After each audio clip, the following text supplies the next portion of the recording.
As an employment attorney who helps employers of all sizes, we often get questions about severance agreements and how we can help you. So I wanted to demystify some of the issues for you as to what goes into a severance agreement.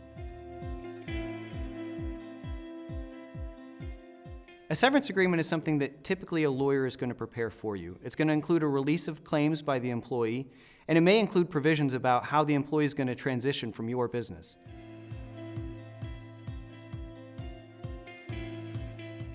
It's more art than science to figure out how much money that you want to give an employee. But the typical rule of thumb that most employers want to use is 1 week of pay for every year that they've worked for you. But it's going to vary depending on the circumstances, what the employee did to deserve to be fired in the first place, or how much money you have to be able to give them.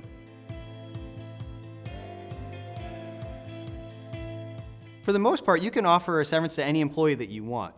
You can get to pick and choose which one, if it's a long-term or short one, or one that you may just have a concern that they may end up trying to sue you. There are some rare cases where you may have to offer it to multiple people if you decide to offer it to one, but for the most part, you get to choose.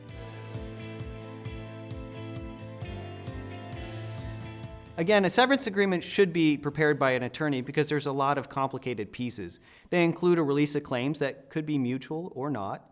You're going to have information about how the employee is going to transition from you. You may want to talk about whether there's a confidentiality provision in there, and also whether you want to have a non-disparagement where you say that the former employee can't badmouth your company.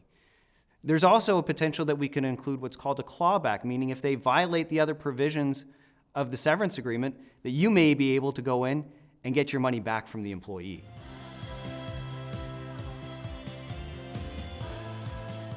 Most of the time, you're going to offer a severance to somebody after you fire them, but there are times you might decide to offer them a severance before you fire them.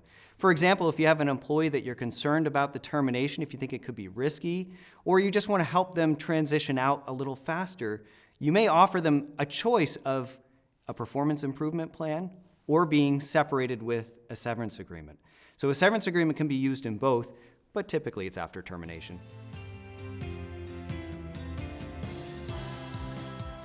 In Oregon, there's a few things we need to be a little concerned about. By statute, we need to be very limited as to what we include as part of a confidentiality and a non-disparagement clause. We also can't release workers' comp claims, and wage claims are very limited as to what we can do.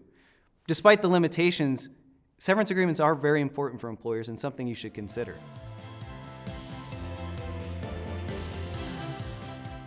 At Saalfeld Griggs, we've been helping employers for a long time. If you have questions about severance agreements, please contact us.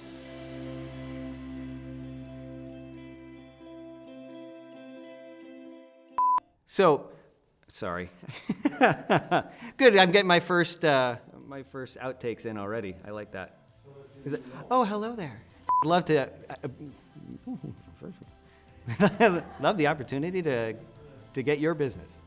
That was great.